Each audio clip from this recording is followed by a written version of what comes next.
di. Razón y sacrificio.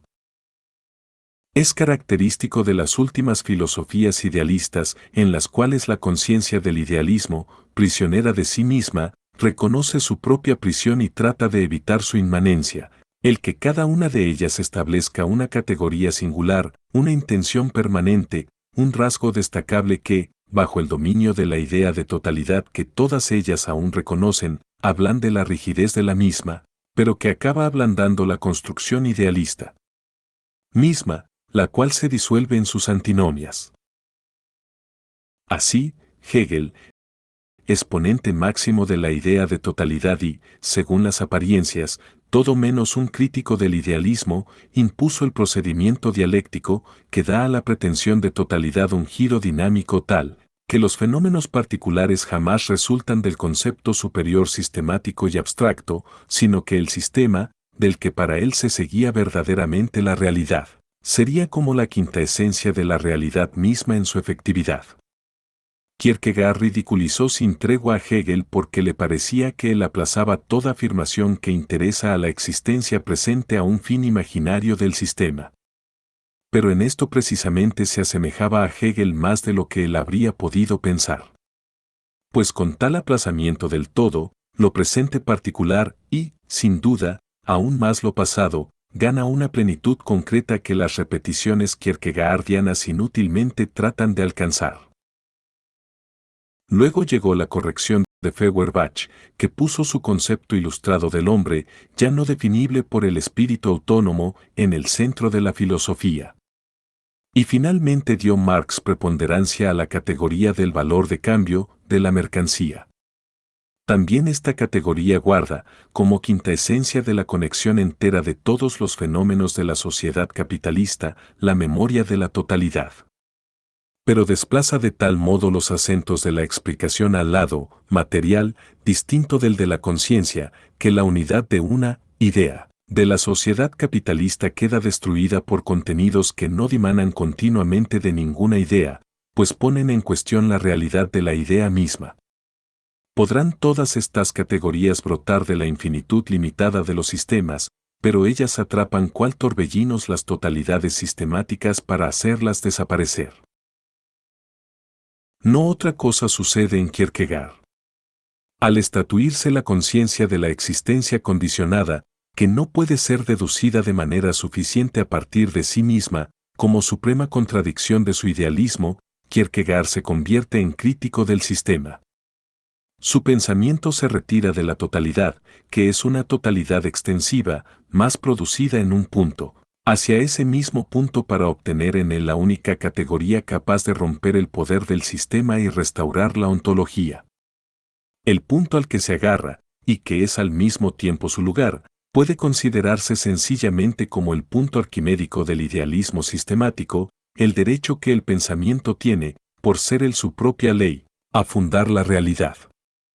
Pero la categoría que aquí dialécticamente surge es la del sacrificio paradójico. En ningún otro lugar es llevado tan lejos el derecho de la conciencia, y en ningún otro lugar tan completamente negado, como en el sacrificio de la conciencia como cumplimiento de la reconciliación ontológica. La dialéctica de Kierkegaard oscila, con una amplitud verdaderamente pascaliana, entre la negación de la conciencia y su supremo derecho. Su espiritualismo, figura histórica de la interioridad sin objeto, debe entenderse en una lógica inmanente que parta de la crisis del idealismo. Para Kierkegaard, la conciencia tiene, en el movimiento de la resignación infinita, que haberse liberado de todo ser exterior y en la libertad de la elección y la decisión, haber puesto todos los contenidos a partir de sí misma para finalmente, ante la apariencia de su propia omnipotencia, abandonar esa omnipotencia y, pereciendo, purificarse de la culpa con que cargaba al pretender subsistir de manera autónoma. Pero el sacrificio de la conciencia es el modelo más íntimo de todo sacrificio en su filosofía. Esto constituye la conexión central de lo mítico y lo intrahistórico en su sistema categorial. Pues el sacrificio quiere siempre expiar la naturaleza, y la naturaleza tiene en la hora histórica de Kierkegaard, y con conocimiento suyo, su poder determinante en el espíritu del hombre aislado. Como el espíritu del individuo no es en él solamente el arquetipo de todo espíritu, sino la naturaleza misma, la cual no aparece más que en el espíritu, el sacrificio, última categoría de la naturaleza, a la que él se eleva, y categoría a la vez de la destrucción de lo natural, es también en el sacrificio del espíritu. Con la máxima tensión de la que el idealismo sistematizador era aún capaz, efectuó este sacrificio tanto por la totalidad sistemática como por todos los fenómenos que entran en el sistema. La categoría del sacrificio, por medio de la cual el sistema se supera a sí mismo, mantiene a la vez, en un completo absurdo, a la filosofía de Kierkegaard en su forma sistemática cual unidad superior mediante la abstracción sacrificial en todos los fenómenos que encuentra. En el sacrificio intelectual es donde más puro aparece el fundamento mítico y más espontánea su función histórica. Ambos se encuentran en el escenario del espíritu y ponen diálogo al idealismo como drama histórico del pensamiento mítico. Pero el idealismo finalmente evidencia su carácter mítico mostrándose aún así, en el momento de superarse a sí mismo, incapaz de realizar inmanentemente la reconciliación que él anuncia. En el idealismo, la naturaleza, retirada al espíritu humano, se ha endurecido y ha usurpado el poder del origen. El ocaso que el idealismo se prepara a sí mismo podrá liberarlo de la apariencia de autonomía, pero en su completo ocaso no le cabe la reconciliación como catarsis. De todos los comentaristas, solo Monrad ha demostrado haber comprendido algo de la relación del sacrificio kierkegaardiano con lo mítico. Para su caracterización cita un pasaje de la mitología nórdica, concretamente del Abamal. Odín dice, sé que pasé 9 noches sobre el árbol agitado por el viento, que fui herido por la lanza, que fui consagrado a Odín, consagrado a mí mismo. 356. Monrad subraya las palabras, consagrado a Odín, consagrado a mí mismo, que muy bien podrían ser el lema de una teología del sacrificio en la que el hombre debe morir para ser él sí mismo. Poco importa destacar aquí, con los autores daneses más recientes, un rasgo genuinamente nórdico, 357. De Kierkegaard. La relación es objetivamente evidente. El Dios se sacrifica a sí mismo, luego lo hace autónomamente, por sí mismo, luego lo hace permaneciendo en el dominio sobre el que ejerce naturalmente su poder. Finalmente, el sacrificio se produce, como se desprende de la continuación del pasaje que Monrad cita, porque el Dios desea procurarse un saber superior a través de las runas. 358. También la intención filosófica kierkegaardiana de la transparencia, incluso el modelo de la cifra, se hallan en este pasaje del Edda. De hecho, el propio Kierkegaard puso uno al lado del otro el concepto de filosofía y el de mitología. Ninguna filosofía, ninguna mitología, ha tenido esa idea. 359. Pero la idea que debe sobrepasar a la filosofía y al espacio de lo meramente natural es la de la paradoja. Que el sacrificio es mítico, es algo que el propio Kierkegaard percibió en el dominio estético, en la Ifigenia en Aulide. De Eurípides, Agamenón debe sacrificar a Ifigenia. La estética exige de Agamenón el silencio, pues sería indigno de un héroe buscar consuelo en otro hombre, y además, en consideración a las mujeres, se lo debe ocultar de ellas todo el tiempo que sea posible. Por otra parte, el héroe, precisamente para hacerlo, deberá soportar la prueba a la que le someterán las lágrimas de Clitemnestra e Ifigenia. ¿Qué hace la estética? Tiene un recurso, un viejo criado le cuenta todo a Clitemnestra. Ahora todo está en orden. 360. Lo que aquí se da como determinación estética del sacrificio es en verdad la determinación mítica, el silencio del sometimiento sin palabras al destino, la lucha muda que el héroe libra con el destino mientras sucumbe y, sucumbiendo, introduce la cesura en el círculo del destino, pero la palabra del servidor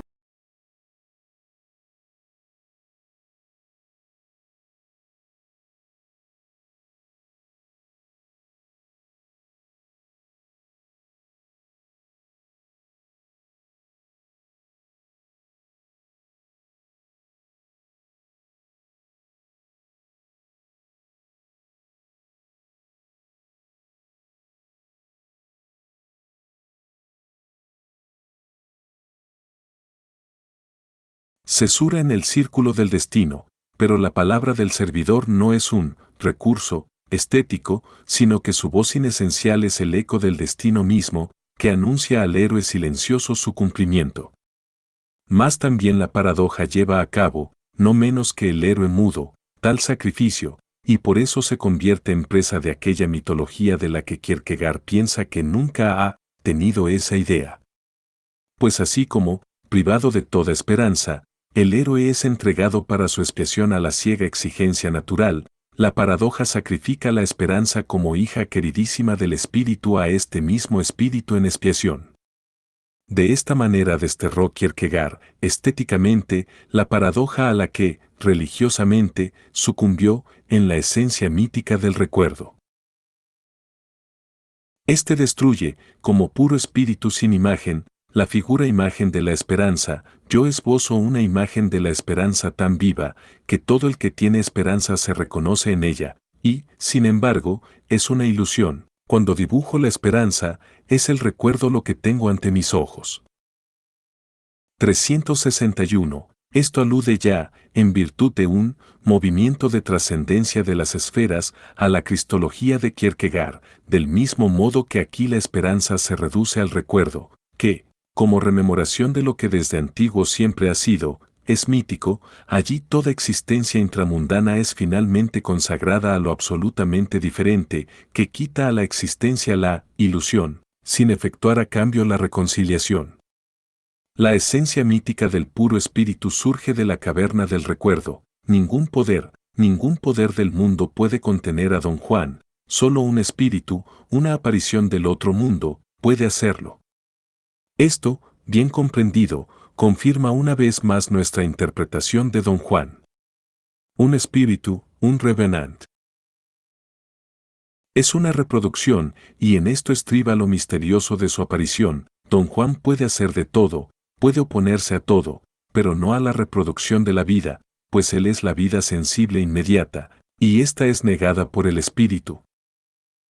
362. El poder sobre la vida natural es, así, solo poder para destruirla en el espíritu, y no poder de reconciliación. Pero la destrucción de la vida natural que procede de la estatua del comendador es correctamente entendida como una destrucción fantasmal. Pues aquí no solo es la vida natural destruida por el espíritu es el mismo vida natural destruida, y está cautivo de la mitología. Por eso no conoce la esperanza, y por eso, en la doctrina kierkegaardiana de la fe, la paradoja desfigura la esperanza en la pura destrucción de la naturaleza por el espíritu, y el espíritu aporta entonces la esperanza en el sentido más estricto, en el sentido cristiano, como esperanza contra toda esperanza. Pues en todo hombre hay una esperanza inmediata que en uno puede ser más vigorosa que en otro, pero en la muerte, es decir, cuando tú mueres, toda esperanza de esta clase se apaga y se convierte en desesperanza. En esta noche de desesperanza, es la muerte lo que describimos, viene luego el espíritu vivificador y trae la esperanza de la eternidad. Esta es contra toda esperanza, pues no había ya ninguna esperanza para aquella esperanza meramente natural. Esta esperanza es, pues, una esperanza contra toda esperanza. 363. Esta imagen de la esperanza no es, a pesar de toda su fuerza, una imagen auténtica. En ella, la esperanza no está enraizada en el absurdo de la vida natural, de la vida hundida en la naturaleza y sin embargo creada, sino que el absurdo está vuelto contra la esperanza misma, destruyendo la naturaleza. La esperanza entra en el círculo de esta, brotando en la naturaleza, solo sería capaz de sobrepasarla verdaderamente conservando su huella. Pero la luz crepuscular de la esperanza kierkegaardiana es la mortecina luz del ocaso de los dioses, que anuncia el fin de un viejo eón o el tímido comienzo de otro nuevo, pero no la salvación. En la dialéctica de la esperanza, la paradoja de Kierkegaard se presenta así enredada en la naturaleza por su espiritualidad enemiga de la naturaleza. Su polémica contra la esperanza mítica se torna en desesperanza mítica, del mismo modo que el movimiento de la existencia se convierte en aquella desesperación de la cual éste huía al laberinto. En su intención manifiesta, su concepción del cristianismo se opone diametralmente a una concepción mitológica. Kierkegaard desea excluir terminantemente todo contenido mítico fijado en imágenes y al final de la apostilla critica de la forma más áspera, por su carácter inmediato, la religiosidad infantil. 364 rechaza igualmente el bautismo de los niños y el anabaptismo por ser cosas exteriores, esto es, por la forma simbólica teológica que él vincula al mito. Pero en su ofuscación se le ha escapado que la imagen del sacrificio, la imagen que se apodera de la célula más íntima de su pensamiento, a la que hay que acceder por las vías de su filosofía y de su teología, es ella misma mítica. Allí, el sacrificio de Cristo y el sacrificio, subsiguiente, de la razón no pueden distinguirse con certeza. La afirmación de que Cristo ha venido al mundo para sufrir, 365. Paradójica y, sin embargo, demasiado rotunda, transforma en mito la propia doctrina cristiana de la reconciliación. Por muy obstinadamente que tratara de extirpar mediante la dialéctica el origen mítico del sacrificio y por muy eficazmente que en ello le ayudara la ambigüedad del sacrificio, en frases de poca monta delata contra su voluntad la esencia mítica de su teología. Si el cristianismo cambió la faz del mundo al vencer las pasiones salvajes de la inmediatez y ennoblecer los estados, encontró en la cultura una resistencia igual de peligrosa. 366. Luego la refracción dialéctica de la demonía natural, de las pasiones salvajes de la inmediatez, será un peligro para el cristianismo, que las destruye, con lo que el propio cristianismo viene a caer en la demonía natural. El que Kierkegaard introduzca aquí polémicamente, para suavizar una dialéctica de la reconciliación que procede de la naturaleza, el concepto cosificado y dudoso de cultura, en nada cambia este hecho. Y este hecho es, en última instancia, una mitologización del cristianismo, mientras que, en todas las instancias precedentes, la naturaleza había sido expulsada del cristianismo. La muerte de Cristo es para Kierkegaard no tanto acción reconciliadora como sacrificio expiatorio. Podrá haber empleado en el ejercicio la palabra muerte reconciliadora. 367, la doctrina de la reconciliación queda explícitamente definida por la expiación. Aquí se dice que Cristo llevó a cabo una reparación por el pecado original. 368. Inútilmente niega Kierkegaard lo que para él caracteriza como excepción, lo mismo a Cristo que al hombre. Abraham no transgrede lo universal para aplacar a dioses coléricos. 369. ¿Por qué entonces? Porque toda existencia verdadera es para Kierkegaard expiación. En el instante se pide que los cristianos vivan en este mundo de falsedad y malicia como sacrificados. 370. Así todos transgreden lo universal. Las exigencias morales solo tienen razón de ser en una vida que se mantiene bajo la posibilidad de la reconciliación. Si la vida es sacrificada, la moralidad desaparece con ella en el abismo de lo natural. La distinción entre el bien y el mal no vale bajo el dominio de la muerte. Por eso constituye en Kierkegaard la ética un estadio de transición, no hay para ella ninguna vida donde ponerse a prueba. En el plan sistemático, el sacrificio es el punto donde la tangente de un sentido abstracto e inaccesible toca el círculo cerrado de la vida, y su doctrina insiste en el punto sin moverse sobre la línea circular. Si solo aquí, en la paradoja, puede participar del sentido, debe pagar por ello, según un inexorable cálculo mítico, con la pérdida de lo vivo. En su ética, la vida humana se defiende impotente contra la aniquilación sacrificial. Con el sacrificio desaparece la diferencia entre Cristo y el hombre. Si, en el sacrificio, Cristo cae en lo natural, el hombre, al sacrificarse, se eleva a la condición de discípulo. De Cristo se dice, esta historia, es decir, la historia de esta constante persecución, que solo cesa con la muerte, esta historia, o este sufrimiento, es la historia de su vida. Esta puede ser contada de muchas maneras, puede ser contada brevemente en 2 palabras, e incluso con una sola, fue la historia de un sufrimiento. 371. La historia se reduce así míticamente a un sacrificio, y sistemáticamente al punto, como viene a decir la lúgubre tesis siguiente, ya que cada día de su vida era en cierto sentido el día de su entierro, pues estaba destinado al sacrificio. 372.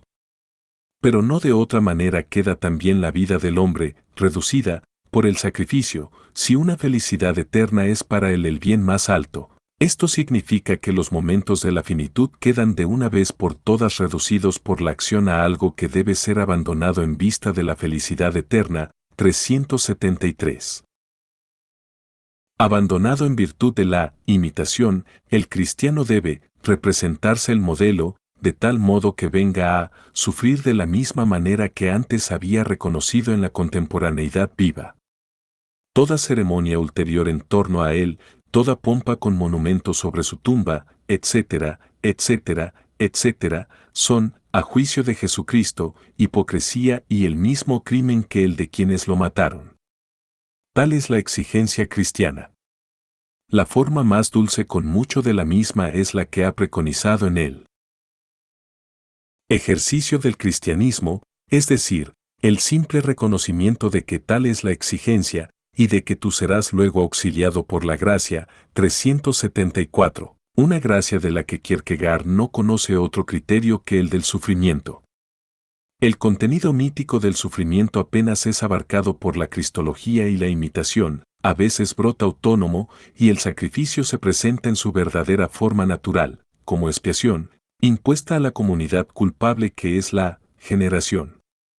Muy lejano queda en mi recuerdo el pensamiento de que en cada generación hay 2 o 3 que son sacrificados por los demás para, en medio de terribles sufrimientos, descubrir algo que beneficia a otros.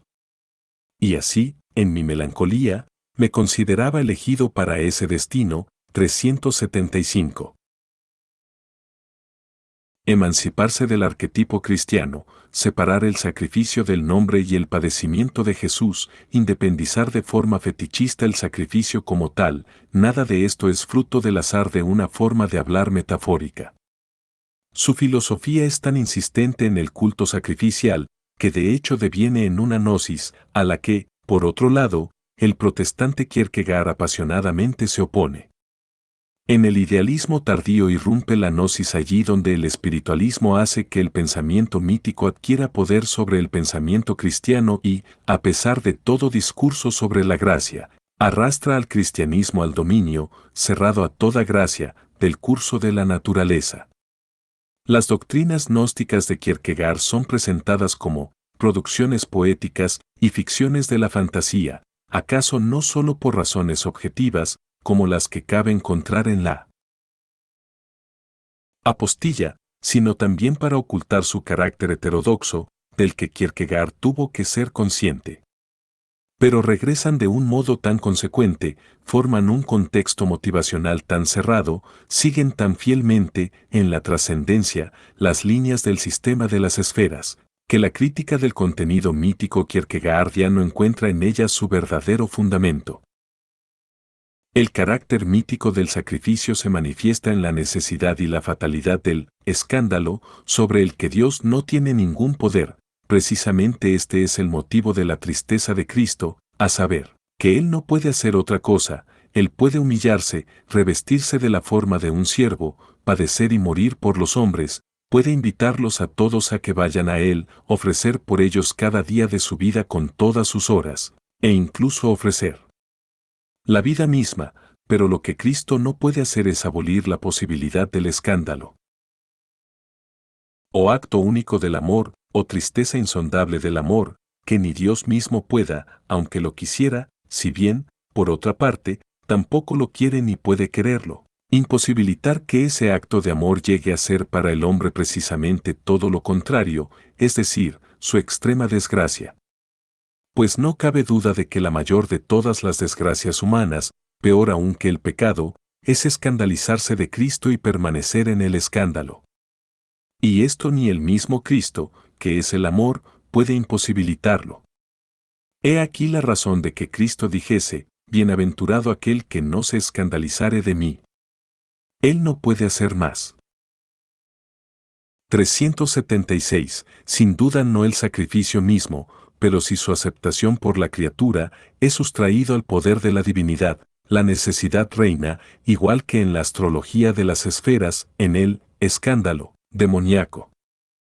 La tristeza de Dios por el hombre inaccesible, por el hombre perdido, es la respuesta gnóstica a esta situación y la última palabra de la teología de Kierkegaard. El amor divino se entristece en la reconciliación ambigua. Sí, por eso llevó a cabo esa obra de amor e hizo el sacrificio, que personalmente le llenaba de júbilo, no sin lágrimas en los ojos, pues sobre esta, ¿cómo llamarla? Sobre esta imagen histórica de la interioridad se cernía aquella posibilidad sombría. Y, sin embargo, de no haber flotado esa posibilidad sobre todo aquello, su obra no hubiera sido la del auténtico amor. 377. Así, la imagen histórica de la interioridad es, como arquetipo teológico de toda melancolía, la tristeza de Dios por el hombre, ella misma mítica. Pero en la imagen de la tristeza de Dios, el Creador sucumbe y deviene impotente, devorado en el sacrificio por la naturaleza. Tal es la heterodoxia franca y gnóstica que hay en la doctrina kierkegaardiana de la prisión de Dios en su propio incógnito. Para Kierkegaard, resultado racional de la paradoja como unidad no mediada de naturaleza divina y naturaleza humana, y ahora el hombre Dios. Él es Dios, pero él elige ser este hombre concreto. Esto es, como digo, el más profundo incógnito o la mejor forma posible de no ser conocido, pues la contradicción entre ser Dios y ser un hombre concreto es la mayor posible, una contradicción cualitativa infinita. Pero esta es su voluntad, su libre determinación, y por eso es aquel un incógnito guardado merced a la omnipotencia. Sí, por el hecho de haber querido nacer, en cierto sentido se ha atado de una vez y para siempre. Su incógnito se mantuvo con tal omnipotencia, que en cierto modo él mismo está en el poder de su incógnito, y la realidad literal de su sufrimiento puramente humano consiste en que tal sufrimiento no es simplemente una apariencia, sino en cierto sentido el poder superior que el incógnito que él adopta tiene sobre sí mismo. 378. Si todo enunciado sobre la tristeza de Dios le estuviese ya prohibido a una teología de lo absolutamente diferente, ésta se vería en un gran aprieto al tener que negar la libertad de Dios y subordinar el Dios hecho hombre a una necesidad a la que él no puede sustraerse. Pero la teología de Kierkegaard no puede salir de este aprieto porque la concepción de la paradoja y de la diferencia absoluta de Dios está ella misma ligada al espíritu autónomo como su negación sistemática, un espíritu autónomo que finalmente supera la trascendencia divina construyendo dialécticamente a Dios a partir de sí mismo y de su necesidad. Del mismo modo que, en las profundidades de la condenación, la dialéctica del puro espíritu se dirige hacia la salvación, en las alturas del sacrificio se precipita en la mitología, que somete a su Dios a un destino abstracto, pero el incógnito del hombre Dios es un incógnito mantenido con su omnipotencia, y la seriedad divina consiste precisamente en que ese incógnito es mantenido hasta tal grado, que él mismo sufre de una manera puramente humana bajo tal incógnito. 379. Cuando Eckhart dice contra el espiritualismo kierkegaardiano, el hombre debe devenir espíritu, el espíritu al que está destinado, y si es posible puro espíritu, y este es un error casi gnóstico de Kierkegaard. 380. La gnosis pasa de la determinación del hombre como ser puramente espiritual a una teología que clasifica a Dios en las categorías del puro espíritu como aquel a quien el hombre aparece, pero con ello disuelve a Dios en la naturaleza, la cual es en verdad la absoluta espiritualidad del hombre. Una dialéctica mítica devora al Dios de Kierkegaard como Cronos a sus hijos. El sacrificio mítico mismo lo efectúa en Kierkegaard el espiritualismo como la figura histórica que la naturaleza adopta en su pensamiento. Es el sacrificio del puro espíritu en el que toda realidad se ha transformado. El modelo de este sacrificio es la paradoja, un movimiento del pensamiento efectuado a partir del pensamiento puro, que en tal movimiento es negado como totalidad para que, sacrificado, atraiga hacia sí su perfecta contradicción, lo absolutamente diferente. Lo que en Kierkegaard caracteriza a la demonía y a la desesperación de la enfermedad mortal. El impulso a la anulación del sí mismo y a la destrucción retorna en la conciencia llegada a su cumbre en la espiritualidad absoluta. Pero no se debe tener una pobre opinión de la paradoja, pues la paradoja es la pasión del pensamiento, y el pensador sin paradoja es como el amante sin pasión, un tipo mediocre. Mas la potencia máxima de toda pasión consiste en que ella quiere su propio fin, como la máxima pasión del entendimiento consiste en que él quiere el estímulo, aunque el estímulo será de una u otra manera su fin. La máxima paradoja del pensamiento es, pues, descubrir algo que él mismo no puede pensar. 381. El carácter paradójico del sacrificio está trazado por la determinación del pecado original, que siendo el mismo de esencia exclusivamente espiritual, debe ser expiado por el sacrificio. El pecado consiste en que, delante de Dios y de una manera desesperada, no se quiere ser uno mismo, o en que, también de una manera desesperada y delante de Dios, se quiere ser uno mismo. Pero, ¿no es esta definición demasiado espiritual? Esta definición tiene sus ventajas, la más importante de las cuales es la de ser la única que concuerda perfectamente con la Escritura, ya que en esta se define siempre como una desobediencia. Pero, ¿no es demasiado espiritual? Por lo pronto hay que responder que una definición del pecado nunca puede ser demasiado espiritual, a no ser que se haga tan espiritual que suprima el pecado, pues el pecado es justamente una determinación del espíritu. 382. Pero si el pecado de la criatura es definido por el espíritu, su expiación es tanto posición del espíritu como contradicción con el espíritu, y por eso es paradójica. Pero lo religioso consiste en que uno se preocupa infinitamente por sí mismo, y no por visiones, en que uno se preocupa infinitamente por sí mismo, y no por un fin positivo que propiamente es negativo y finito, pues la única forma adecuada para lo infinito es lo infinitamente negativo. 383. El sacrificio de la conciencia es efectuado con sus propias categorías, racionalmente. No es casual que Kierkegaard se sirva en la doctrina de la paradoja cristiana de comparaciones matemáticas, igual que la línea recta que toca al círculo en un solo punto, estaba él en el mundo y, sin embargo, fuera del mundo, sirviendo a un solo Señor. 384. La paradoja de Kierkegaard aparece aquí en relación con la paradoja racional matemática del punto, que no tiene extensión, y de hecho el punto ofrece el modelo de todas las paradojas kierkegaardianas desde el diario de un seductor. Pero la idea del punto, no del todo representable en la intuición, remite a la ratio autónoma como a su origen. El centro de la espontaneidad, del idealismo, la unidad trascendental abstracta de la percepción, el principio kantiano, es un punto.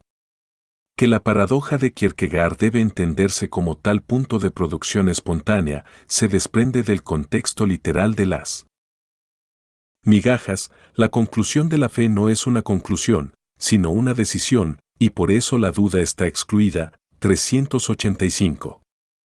Pero la categoría de la resolución, que Kierkegaard llama expresamente ética, coordinándola así con la libertad y la autonomía, debe paradójicamente ser el punto de partida religioso. La resolución no es ni la fuerza del varón, ni el coraje del varón, ni la inteligencia del varón.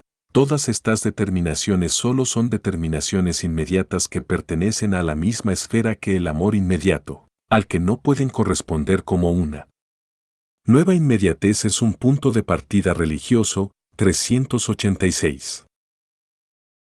La paradoja religiosa es en Kierkegaard legitimada por un acto espontáneo de la conciencia. Ello tiene por consecuencia que todo sacrificio toma en el dominio de la conciencia la forma de la paradoja. Lo decisivo para Kierkegaard no es el cumplimiento simbólico objetivo del sacrificio, sino el que, en todo sacrificio, la autonomía del pensamiento es rota por determinaciones del pensamiento.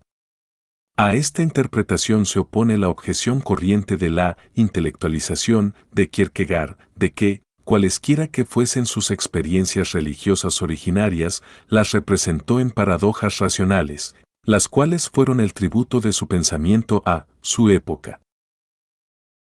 La objeción separa arbitrariamente el pensamiento y la época, que en él se entrecruzan de tal manera que el lugar de lo arcaico es la modernidad, mientras que lo arcaico se volatiliza como algo vano en cuanto se lo considera sin mediación. Kierkegaard no expuso experiencias religiosas originarias en paradojas racionales, el lugar del sacrificio mítico es en la figura histórica de la conciencia, la interioridad sin objeto. El interior sin objeto no conduce su diálogo intemporal con Dios. Al retirarse del mundo exterior en virtud de su situación histórica e insertarse en una dialéctica sin resolución cual quinta esencia de la creación y garante del sentido de la misma, el pretendido diálogo desde el temor y el temblor no es más que el eco engañoso que, procedente de la nada, responde a la espiritualidad cerrada. El sacrificio racional no es la simple reproducción de un sacrificio óntico, el espíritu absoluto no es capaz de otro sacrificio que el de sí mismo. La profundidad de Kierkegaard, si se quiere emplear un término del que se ha abusado, en modo alguno reside en lo que, bajo el velo de las formas de pensamiento idealistas, Kierkegaard restableció como sentido religioso originario y absoluto. Kierkegaard hizo surgir, como un contenido a la vez histórico, el contenido mítico que era el sentido originario del idealismo en su ocaso histórico. El primado de la paradoja racional en el dominio kierkegaardiano del sacrificio puede verificarse de forma inmanente en el hecho de que el carácter paradójico no se limita a la cristología espiritual, no coincide con la paradoja tradicional del símbolo teológico. Si la estructura dialéctica de su obra entera es la del sacrificio, si el salto y la negación llevan siempre a cabo en ella el abandono de la esfera de la que resultan, la paradoja aparece en todas partes impresa en los sacrificios como su sello de autenticidad sistemática. No cabe explicar de otro modo el asombroso catálogo de paradojas que se encuentra en un pasaje de la apostilla no científica. El lector recordará que la revelación se reconoce en el misterio, la felicidad en el sufrimiento, la certeza de la fe en la incertidumbre, la facilidad en la dificultad, la verdad en la absurdidad. 387. Lo que blasfemamente estaría ante el símbolo excepcionalmente enardecedor, se ordena sin resistencia como una sucesión de aplicaciones de la forma de una legalidad racional universal, aunque sea una legalidad que marca cada uno de los casos en cuanto contenido de una paradoja y, por su contenido, los vuelve contra la ratio. La paradoja es la forma categorial fundamental de Kierkegaard, paradójicamente lleva a cabo la síntesis de lo múltiple, y en la unidad y la totalidad categoriales se conserva precisamente el origen racional que las paradojas determinadas niegan cada vez. Por eso hay paradojas en todas las esferas, por igual. Ya la unión de tiempo y eternidad es concebida, estéticamente, no solo en la parodia de la seducción, sino también positivamente en la doctrina del arte, con Don Juan, Mozart. Entra en aquella eternidad que no está fuera del tiempo, sino dentro del tiempo, que ningún velo oculta a los ojos de los hombres, aquella eternidad en la que los inmortales no son admitidos de una sola vez por todas, sino continuamente, la generación contemporánea pasa ante ellos, dirige a ellos su mirada y se va a la tumba feliz de contemplar su gloria, y la posteridad pasa ante ellos y su faz se transfigura en su contemplación. 388. También el estadio ético está construido con la paradoja. La más alta expresión del amor inmediato es que el amante tiene la sensación de no ser nada ante la amada, y lo mismo está ante el amado, pues tener la sensación de ser algo uno ante otro contradice el amor. 389. El amor queda así definido por la simple negación de aquel sí mismo al que, según la doctrina de Kierkegaard, todo su contenido está sin embargo sujeto. A la paradoja del afecto corresponde la del mandamiento moral mismo. Aquí se demuestra que el individuo es a la vez lo universal y lo particular. El deber es lo universal que se exige de mí, si yo no soy lo universal, yo no puedo cumplir el deber. Por otra parte, mi deber es lo particular que no se exige más que de mí, pero mi deber es justamente deber para mí y, por tanto, lo universal, 390. Finalmente, paradójica es también la religiosidad no cristiana, en un sentido tan preciso, que su demarcación respecto de lo cristiano resulta imposible. La paradoja proporciona, pues, a la teología positiva de Kierkegaard un concepto superior englobante. ¿Le faltó a Job razón? Sí, para siempre, pues no podía ir más alto que el tribunal que le juzgaba. ¿Tuvo Job razón? Sí, para siempre, en aquello en que no tenía razón ante Dios. 391. La función de totalidad de la paradoja la hace posible su carácter abstracto, porque como forma categorial incluye todos los contenidos específicos. Pero esta abstracción se funda de nuevo en el sacrificio como sustancia de la paradoja misma, y por eso no puede ser llenada y corregida por la multiplicidad de los contenidos. El contexto de lo vivo, para Kierkegaard la realidad del sí mismo, es sacrificado en la paradoja. Si la religiosidad es obtenida directamente de la realidad, es de un género dudoso, pues es posible que se empleen categorías meramente estéticas o se recurra a alguna sabiduría vital, pero si el individuo que la realidad no ha conseguido doblegarse derrumba bajo el peso de sí mismo, lo religioso se manifestará puro y claro. 392. No obstante, el derrumbamiento del individuo es concretamente la destrucción del tiempo y, por ende, el abandono del contexto vital inmanente.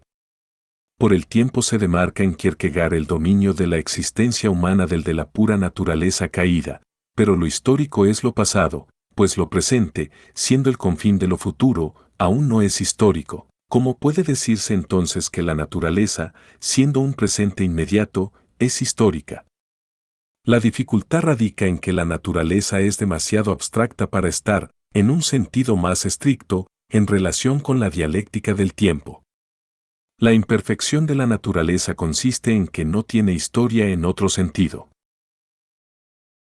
393. Pero la historicidad de Cristo en la paradoja es en Kierkegaard tan abstracta como él la percibe en el devenir de la pura naturaleza, porque el sacrificio kierkegaardiano no es otra cosa que un sacrificio de la pura naturaleza. Si la generación contemporánea no hubiese dejado más que estas palabras: hemos creído que en tal año Dios se mostró en la figura de un siervo, vivió y enseñó entre nosotros y después murió, sería más que suficiente.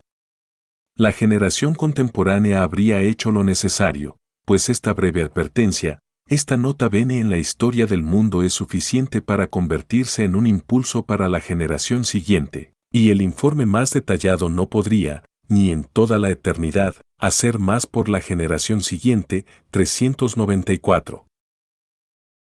Basta la consideración de que, en tal construcción de la paradoja, la aparición de Jesús en el tiempo sería arbitrariamente intercambiable, pues en la paradoja el tiempo no es sino una nota bene abstracta, vacía de contenido, para mostrar cómo la doctrina kierkegaardiana de la paradoja como unidad de tiempo y eternidad se vuelve contra su tesis fundamental, que sostiene que, lo histórico, que Dios ha existido bajo forma humana, es lo principal. 395.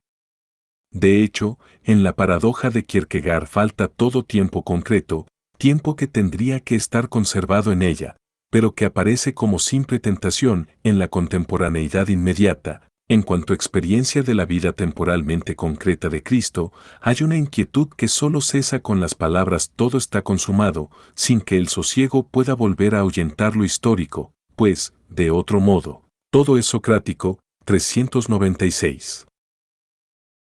O bien la contemporaneidad significa un estado intermediario que ciertamente tiene su significado y que no puede ser dejado de lado sin que se vuelva a lo socrático, pero que no tiene ningún significado absoluto para los contemporáneos.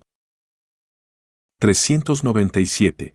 Pero del mismo modo que, en el punto, el tiempo concreto desaparece por el sacrificio de la paradoja, la imagen de la eternidad misma se desvanece en extrema abstracción. La vida natural es sacrificada, y el sacrificio verificado queda, sin embargo, encadenado a la vida natural, aunque sea la vida espiritual, incapaz de poner una trascendencia determinada. Tampoco es verdad que el absoluto se haga concreto en los relativos.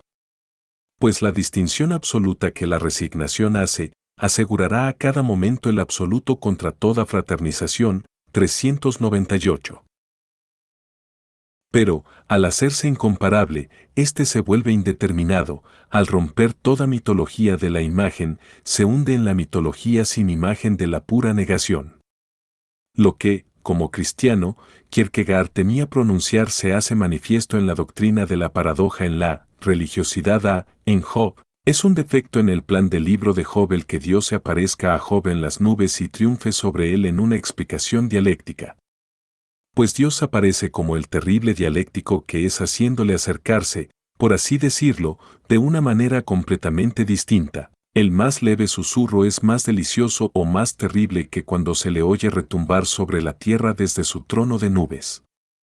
Por eso no es posible dialogar dialécticamente con él, Dios emplea la fuerza dialéctica del hombre contra el hombre mismo. 399. Si en tales expresiones la dialéctica de Kierkegaard cree elevarse sobre toda mitología, aquí cae completamente en ella. Pues las imágenes míticas de la trascendencia son destruidas en el instante de la fe, pero, en ese instante, la propia conciencia humana usurpa el poder de lo incondicionado mediante la paradoja que ella pone. La subjetividad es la verdad, esto revela en la paradoja los rasgos horribles de la máscara sacrificial. En el sacrificio demoníaco de la conciencia, el hombre se erige en señor de la creación pecadora, mediante el sacrificio afirma su dominio y el nombre de la divinidad sucumbe a su demonía.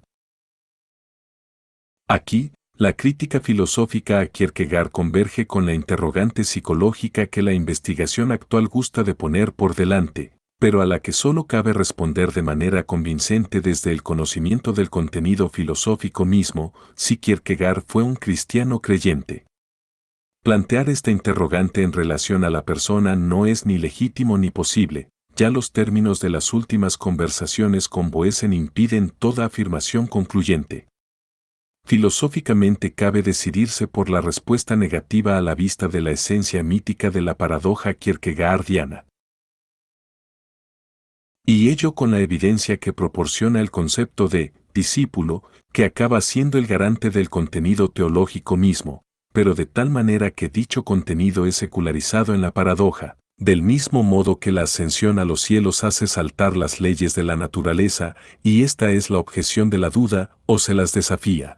La necesidad apremiante de los discípulos hace saltar los motivos puramente humanos de consuelo, como podrían estos consolar a quien debe sufrir por hacer el bien, los empuja hacia otro tipo de consuelo, insiste en la ascensión de su Señor y Maestro, y conduce por la fe a esa ascensión.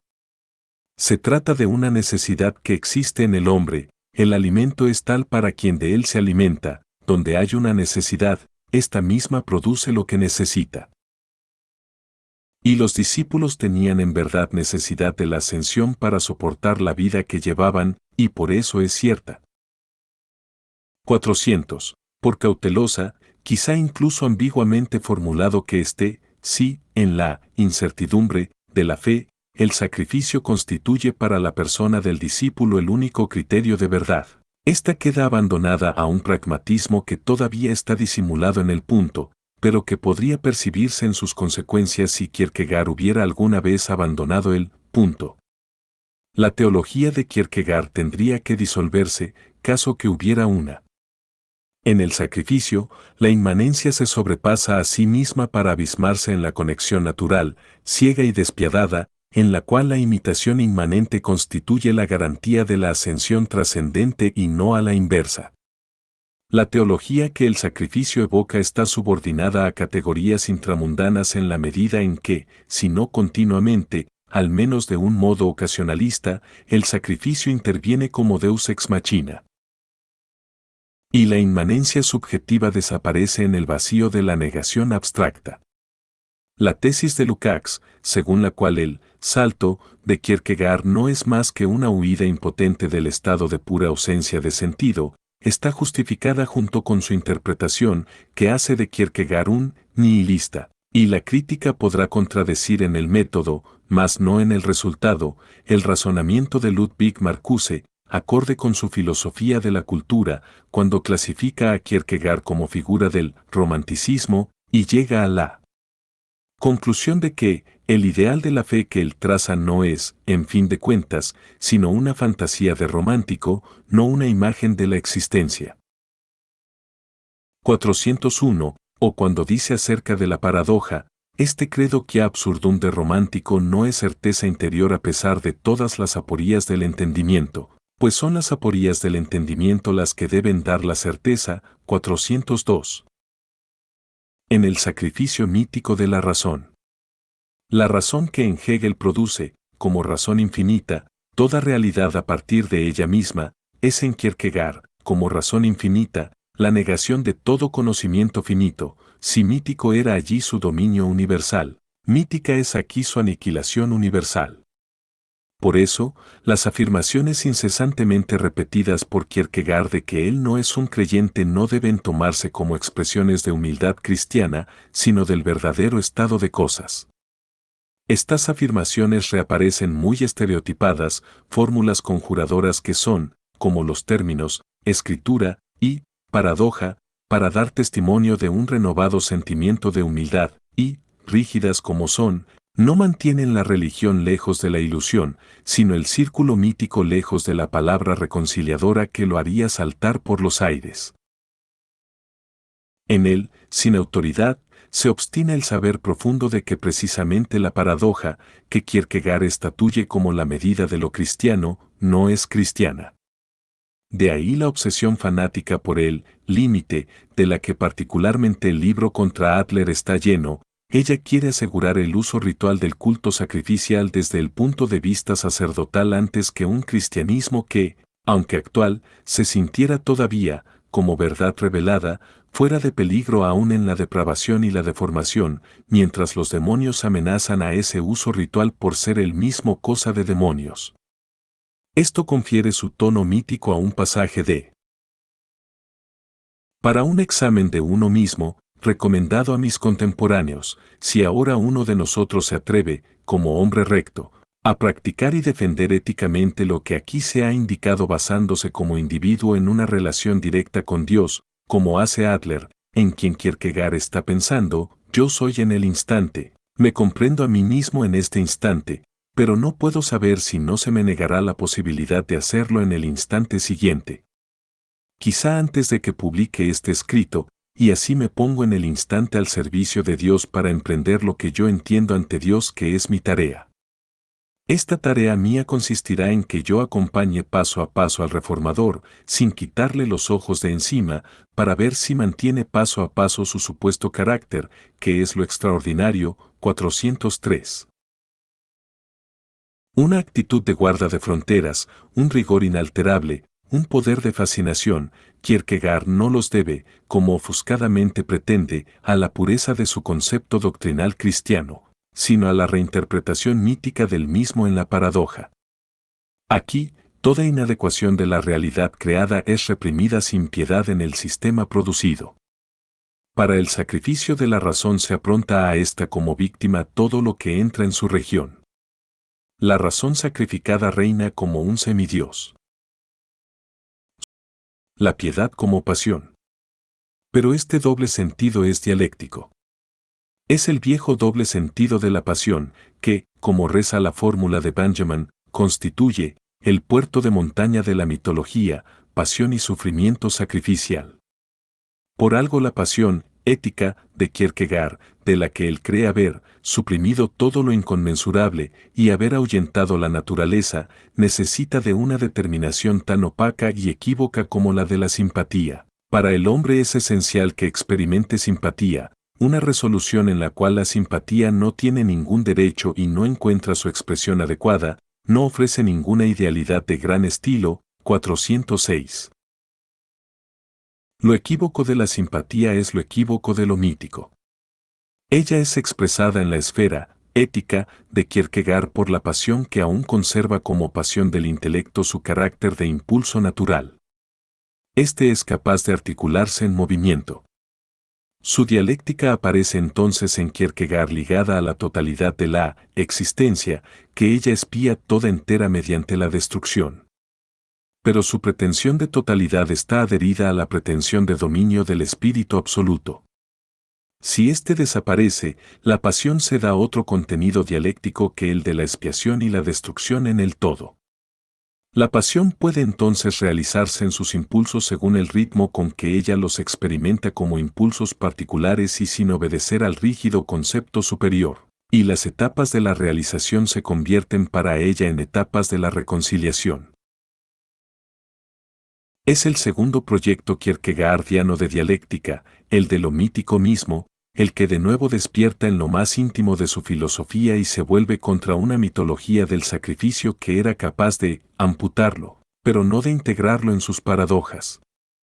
Si la pasión en cuanto fuerza natural todopoderosa, infinita e insaciable solo conoce su propio ocaso, donde quiera que ella se aquiete en lo finito, la desesperación, que antes era su totalidad demoníaca, pierde su poder sobre la pasión y la dialéctica enfermedad mortal se muda en fuerza para una vida histórica reconciliada. Esto no es, como la doctrina kierkegaardiana del pecado total y el sacrificio expiatorio total supone, una consideración superficial que permite decir que la doctrina de la reconciliación constituye la diferencia cualitativa entre el paganismo y el cristianismo. 407. La reconciliación es el gesto imperceptible en el que la naturaleza culpable se renueva históricamente en cuanto naturaleza creada, pero, en su gesto más grande, el del sacrificio, ella permanece todavía condenada e irreconciliada. El cristianismo se distingue de la mera religión natural por un nombre, reconciliación, y no por el cumplimiento innominable de la paradoja. Aquello que, en su visión mítica, Kierkegaard descuida del cristianismo, lo reconoce de una forma en verdad más cristiana en el mito mismo, en la saga de Inés y el Tritón, leyenda nórdica que él cuenta, modifica y comenta en Temor y Temblor.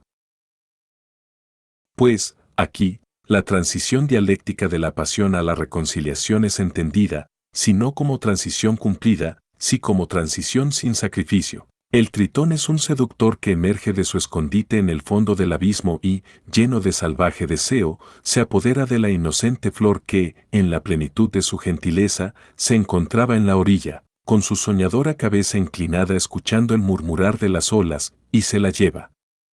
Así han narrado siempre los poetas esta historia. Pero introduzcamos nosotros algunos cambios. El Tritón no es un seductor. Se ha dirigido a Inés, y usando de palabras tan bellas como lisonjeras y hábiles, ha despertado en la muchacha sentimientos hasta entonces dormidos. Ella cree haber encontrado en el Tritón lo que su mirada buscaba debajo de las olas. Inés quiere entonces irse con él. El Tritón la levanta en sus brazos. Inés rodea con lo suyo su cuello, se abandona confiada, con toda su alma, al que sabe más fuerte que ella. El Tritón se aproxima con ella a la orilla, y ya se inclina sobre la superficie del mar para lanzarse a las profundidades con su botín. Inés le mira una vez más a los ojos, sin temor, sin vacilación, sin orgullo por su dicha, sin la embriaguez del deseo, con absoluta fe, con absoluta humildad, como la más humilde de las flores, como ella sabe, con absoluta confianza le entrega todo su destino en esa mirada. Y, oh, maravilla. El mar deja de bramar, su indómita voz enmudece, el frenesí de la naturaleza, a la que el Tritón debe su fuerza, le abandona de golpe, y la calma más completa se apodera de todo el ambiente, pero Inés continúa mirándole del mismo modo. 408. La modificación que Kierkegaard introduce es tan pequeña y tan perfecta que no puede compararse con la que sufrieron los temas legendarios de los trágicos áticos. El paso misterioso que conduce fuera de la pura naturaleza, permaneciendo sin embargo en la vida natural, el rescate reconciliador del sacrificio. El sacrificio desaparece y, en su lugar, la dialéctica retiene por un breve instante su aliento, en su progreso se produce una cesura como la que el guión que precede al, oh, maravilla, marca en la imagen gráfica. Es evidente que la reconciliación pasa aquí ante la mirada del Kierkegaard existencial como un brillante meteorito que no alcanza la Tierra, pues luego el sacrificio irrumpe de nuevo como renuncia en el paisaje efímeramente reconciliado, y el Tritón se derrumba, no puede hacer frente al poder de la inocencia, su elemento le ha traicionado, no puede seducir a Inés. La devuelve al mundo donde la encontró y le dice que solo quería mostrarle la belleza del mar cuando está calmado, e Inés le cree. Después se da la vuelta y regresa solo, el mar ruge de nuevo, pero más salvajemente ruge la desesperación en el pecho del Tritón. Puede seducir a Inés, puede seducir a 100 jóvenes como ella, puede embelezar a cualquier muchacha, pero Inés ha vencido, y el Tritón la ha perdido. Solo como presa podía ser suya, él no puede pertenecer fielmente a ninguna muchacha, pues no es más que un Tritón. 409, y sigue siéndolo cuando renuncia, el sacrificio le devuelve al elemento mítico, al frenesí de la naturaleza, que en el instante de la reconciliación le había abandonado, porque se lo había quitado el gesto de consentimiento de la muchacha, la cual es fiel hasta el fin a la naturaleza. Pero, en el sacrificio de la renuncia, el Tritón se torna, demoníaco, calla. Su silencio le ata a la pura naturaleza. El propio Kierkegaard lo ha reconocido. Concedamos ahora al Tritón una conciencia humana y supongamos a su condición de Tritón una preexistencia humana en cuyas consecuencias se ha visto envuelta su vida. Nada le impide convertirse en un héroe, puesto que el paso que da ahora es reconciliador. Inés le libera, el seductor queda aniquilado, cede ante el poder de la inocencia, ya nunca más volverá a seducir. Pero en ese mismo instante dos potencias entablan batalla en torno a él, el arrepentimiento y el arrepentimiento con Inés. Si vence el arrepentimiento, permanecerá oculto, pero si Inés y el arrepentimiento se apoderan de él, se convierte en manifiesto.